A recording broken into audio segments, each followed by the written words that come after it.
Hello, hello, hello, and welcome to Tips for Your Voice again. Now, I'm here with my student. She's giving the thumbs up. Ah! And she is a dancer. And this applies to people that have a tight stomach.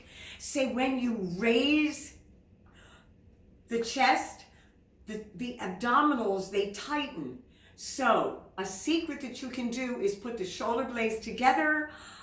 All of a sudden you're releasing the tension that's here, allowing the abdominals to come out more. Okay, so as you're doing that, that is the shoulder. You see, I wrote it down. Oh my gosh. Tension, do the shoulder blades. There's too much tension here when you take a breath and you lift. And the abdominals, you can see you did take a breath.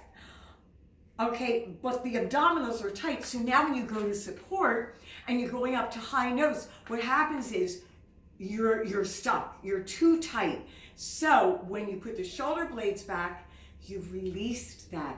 So you should see the abdominals come out at the top and at the bottom of your exercises.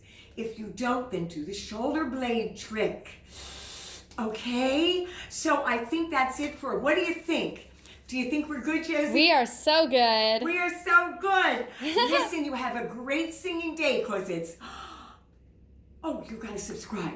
Such a day, yeah. Such a mighty fine day. Yeah, yeah. Bye.